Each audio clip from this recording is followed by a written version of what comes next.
ସୁଦୂରରୁ ସଦର ଅପହଞ୍ଚ ଅଞ୍ଚଳର ସ୍ୱର ଉତ୍ସବ ମହୋତ୍ସବ ସଭା ସମିତି ସମାରୋହ ପ୍ରଗତି ଦୁର୍ଗତି ଏବଂ ସଂଗତିର ଅଭିବ୍ୟକ୍ତିକୁ ନେଇ ଆଞ୍ଚଳିକ ସମ୍ବାଦ ବିଭାଗ ପକ୍ଷରୁ ପ୍ରସ୍ତୁତ କରୁଛୁ ଜିଲ୍ଲା ହାଲଚାଲ।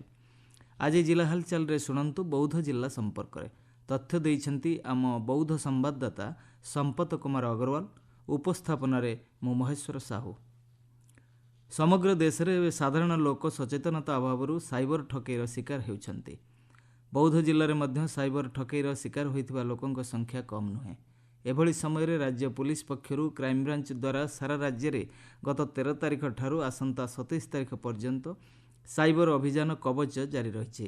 ଜିଲ୍ଲାରେ ମ୍ୟୁଲ୍ ଆକାଉଣ୍ଟ, ଏଟିଏମ୍ ଟଙ୍କା ଉଠାଣ, ଚେକ୍ ମାଧ୍ୟମରେ ଟଙ୍କା ଉଠାଣ ଏବଂ ପିଓଏସ୍ ମାଧ୍ୟମରେ ସାଇବର ଠକେଇରେ ସମ୍ପୃକ୍ତ ବ୍ୟକ୍ତିମାନଙ୍କ ବିରୁଦ୍ଧରେ କଡ଼ା କାର୍ଯ୍ୟାନୁଷ୍ଠାନ ଗ୍ରହଣ କରାଯାଇଛି। एने बौद्ध एसपी राहुल गोयल कहते जो अकाउंट्स माने अच्छी जो लोक मैंने फ्रड कर वेरिफिकेशन अरेस्ट और नोटिस देवर जो प्रक्रिया चलती ए बौद्ध जिले में पर्यंत 68 लोक नोटिस सर्व कराई, 2टा केस रुजु कराई।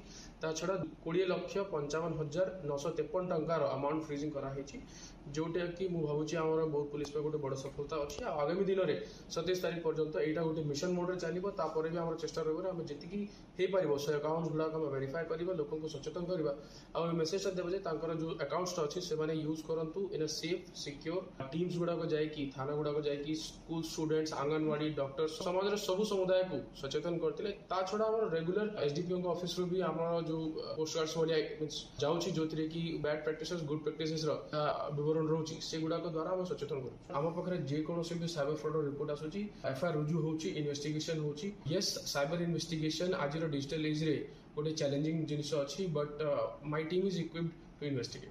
बौद्ध जिल्लार समस्त ऐतिहासिक शैव मंदिर में महाशिवरात्रि पालित होइछि। ऐतिहासिक हरिहरपीठ गंधराड़ी, बौद्ध सहरर बाबा चंद्रचूड़, बाबा मातंगेश्वर, रामेश्वर रे महाशिवरात्रि पालित होइछि।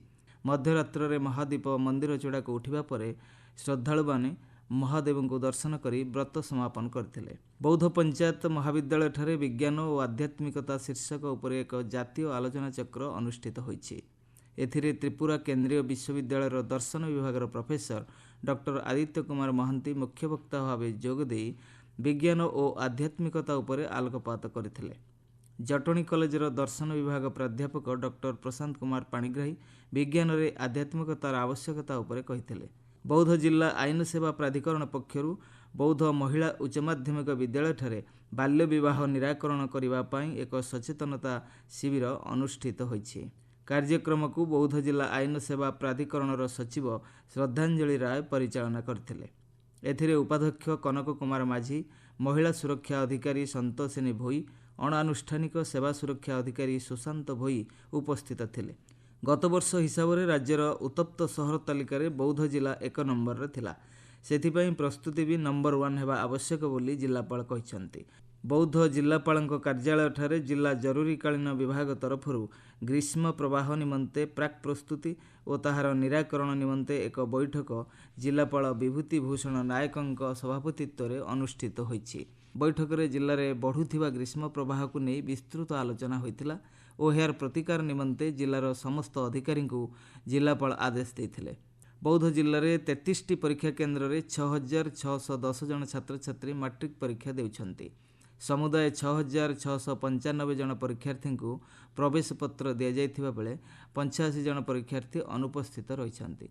बौद्ध जिला हरभंगा ब्लॉक अंतर्गत किलाकटा ग्राम रे बुणाकारंक पई उद्दिष्ट सरकारी सहायता योजना सचेतनता शिविर अनुष्ठित होइछि।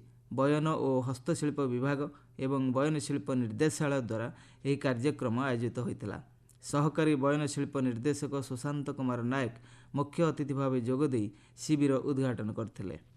बौद्ध जिलापाल कार्यालय ठारे प्रशासन सुपरिचालना नहीं एक कर्मशाला अनुष्ठित होइछि। जिलापाल विभूति भूषण नायकंक अध्यक्षतार अनुष्ठित कर्मशाला रे जिला को स्टडी टूर रे आसीथिबा ओडिशा सचिवालय सहकारी उपविभागीय अधिकारी 38 जणिया टीम और राज्य गृह विभाग सहकारी सचिव सामिल होइतिले। जिला हालचाल आज एतिकी। आसंता काली जिला हालचाल रे शुणिबे कटक जिला संपर्क रे।